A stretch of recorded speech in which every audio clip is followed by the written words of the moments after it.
খোঁজাখুঁজি করার পর এবার দেখলেন যে কানাইয়া অদূরে গিয়ে জামানে বসে আছে। এবার কানাইয়ের কাছে গিয়ে বলছে, এই কানা, রাধে রাধে, এই কানাই, তুই কি আজকে মায়ের কাছে ফিরে যাবি না ভাই? আজকে তোর কি মায়ের কথা মনে পড়ে না? শ্রীরামের কথা শুনে কানাই বলছে, ভাই ভাই শ্রীরাম, তোরা যেটা ভাবছিস সেটা নয়। আজকে আমি এখানে কেন বসে আছি জানিস ভাই? আজকে আমার মায়ের কথা মনে পড়ে যাচ্ছে, তাই তো আমার রাষ্ট্রের খেলাধুলা কিছু ভালো লাগছে না। তাই ভাই এখানে এসে আমি নিয়ে যাওনি, বসে আছি। তবে ভাই তুই ডাকতিস, আমাকে ভালোই করেছিস। আমার একটা কথা শুনবি? শ্রীরাম বলছে, কানা তোর কথা শুনবো, এটা কি হয় বল ভাই এ কথা? এবার কানাই বলছে, ভাই শ্রীরাম রে, তাহলে শোন।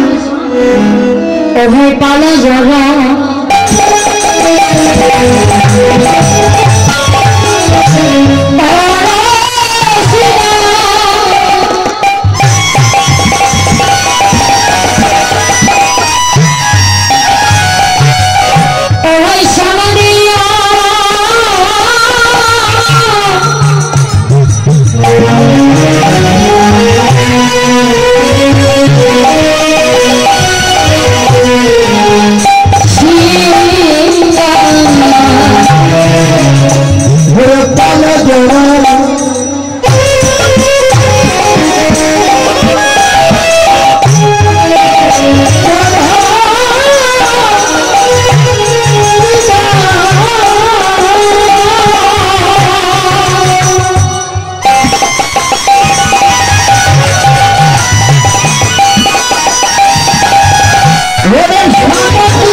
ধনী করে যত দূর দূরান্তে ধনী পাওয়ার আছে তাদেরকে একত্রিত করে নি ভাই। চল সকাল সকাল আমরা যে যার ঘরে যাই, কেননা ভাই আজকে আমাদের গোষ্ঠীর বিলম্ব দেখে বাবুজি কত না পথবানে চেয়েছে, গোপাল গোপাল বলে ডাকছে, কত না পথবানে চেয়েছে, মা মা গোপাল গোপাল বলে কাঁদছে।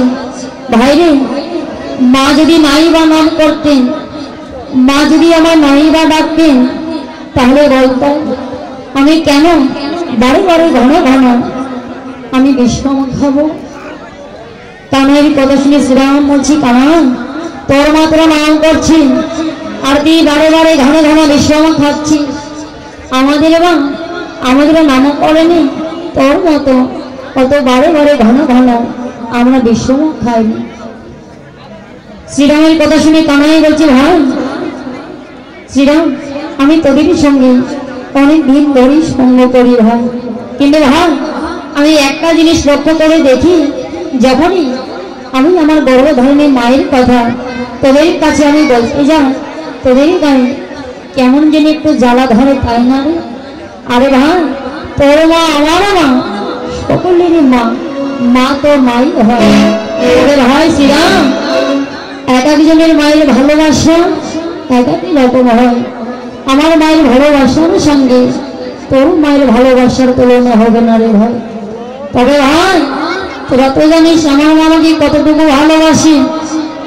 আমি একদিন লবণী লুকি খেয়েছিলাম, আর সেই দিন আমার মা যশোমতী আমাকে আদেশ করে না দেখতে পেয়ে যেমন আমাকে প্রাণ বিসর্জন দিতে গিয়েছিল, যে মা একটু সময় সন্তানকে না দেখতে পেয়ে যেমন আমাকে প্রাণ বিসর্জন দিতে যায়, সেই আমাকে সারাদিন আনতে না দেখি মা যদি আমার কাঁদিতে কাঁদিতে মারা যায়,